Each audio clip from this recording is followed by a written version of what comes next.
Hello everyone, welcome to this webinar. Today we're going to be discussing live streaming and live teaching. So with me today is Joel. Hi Joel. Hi Gwen, you okay? Good, thank you. You okay? Yeah, very good, thanks. Good. So yeah, we're going to be discussing live streaming of lessons. The first thing we're going to be looking at is the guidance around live streaming. So where do you need to go to find whether you're doing the right stuff or not, or whether you want some advice on the etiquette of live streaming, talking about stuff like muting, sharing screens, turning cameras on and off, what's in the background, that type of stuff. So first of all, we're going to be discussing that. Then we're going to move on to looking at different ways that you can present during a live stream. So just to take that pressure off yourselves, you can prepare the presentations in advance, and obviously that will be played then to the pupils during that live lesson. It takes the pressure off you. We're going to share some ideas, different ideas with you in terms of how we can do that, and different ways that you can do that. Again, it builds us on-demand environments where if a pupil's not able to join you during the lesson, you can still send them the presentation, a link to the presentation, so they can still view that at their own pace.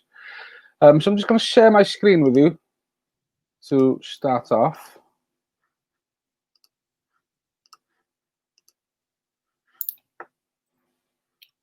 Can you see that now, Joel? Yeah, that's up now, Gwen.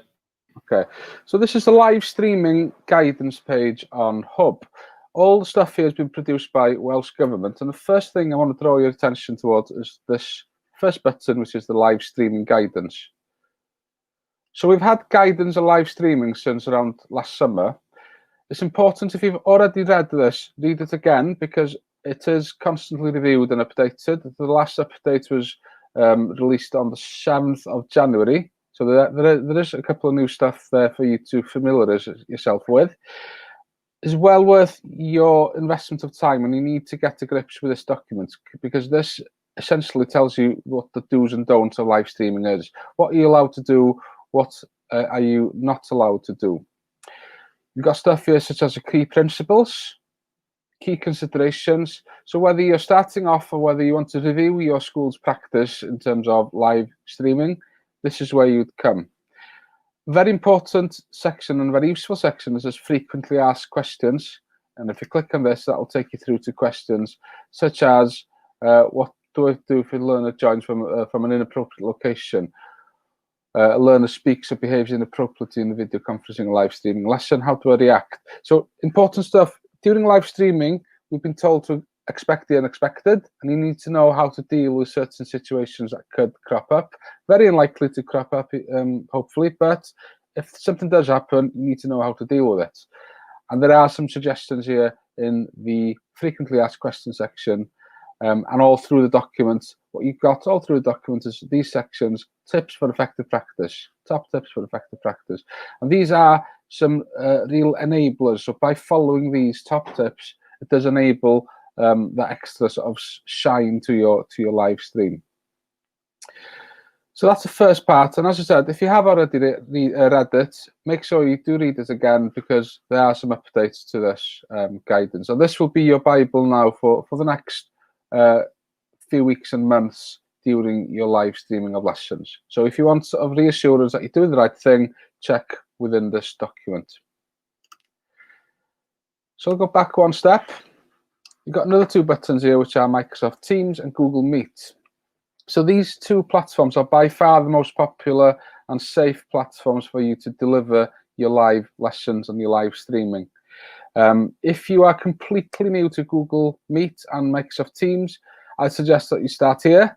But also, if you are experienced in using these platforms, it's a good place for you to check for reassurance that you're using the platform to its full potential. So I'll click on the first one, Microsoft Teams.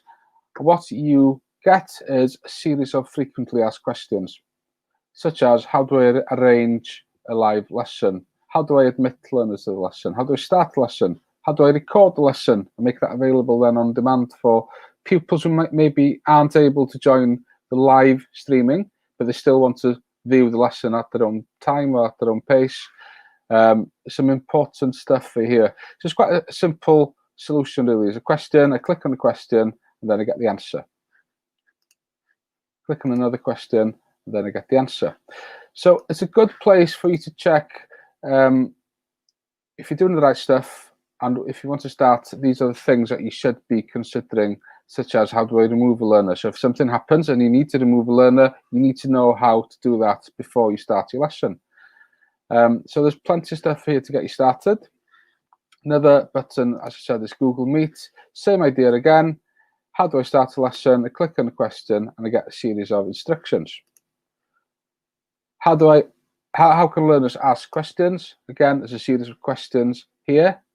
So you need to be aware of all these things before you start streaming your lesson, because you need to be able to react, but again, you need to be able to engage with learners. You need to include the learners.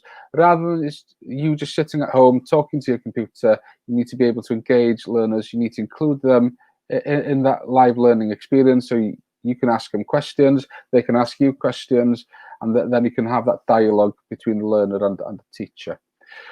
So what we'll do, we'll share this link. So the link to this live streaming page will be in the description section. So just underneath this video, you should be able to see this, the link to this page on the descriptions.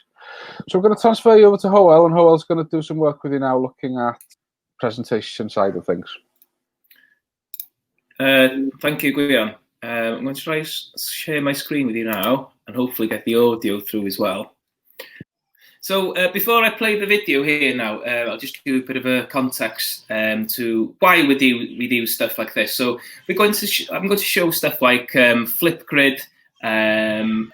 Sorry, there's a baby crying in the background. I don't know if you can hear it or not, but this is one of the reasons why we have the option of recording sessions beforehand rather than doing them live.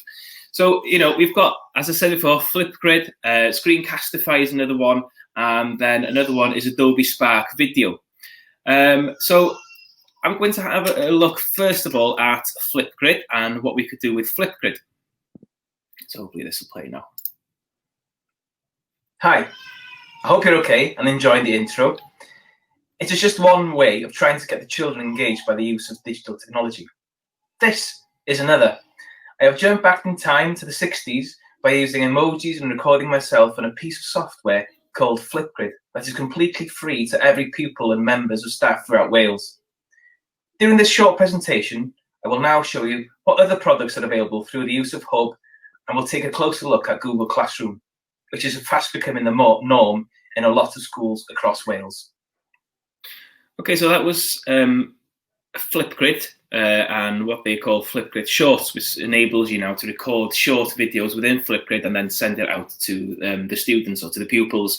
And it's just one way of getting them engaged as well, isn't it? If you're presenting the same way all the time, it's always good to have different kinds of options in front of you. So Flipgrid is one.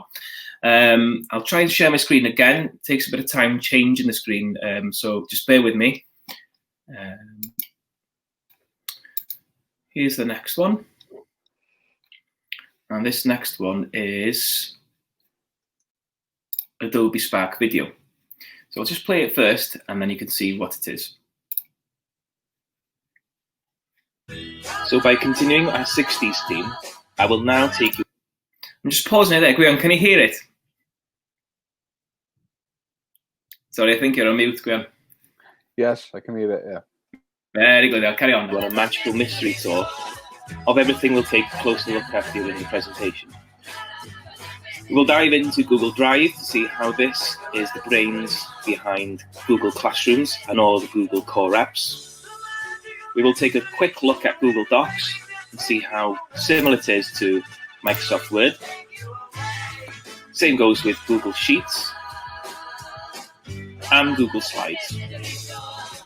So this is where it all comes together, Google Classroom. We'll have a look at how this works with Google Drive and all the other Google core apps. We will also look at Screencastify, an add-on to Google Chrome that makes remote presentation a little bit easier. Finally, we will set a task. So that hopefully shows you what you can do with Adobe Spark Video. So what it is that you take a number of shots or images, and and you can create your own icons, and choose your theme, color, and then it creates a video. And then all you do then is narrate over it.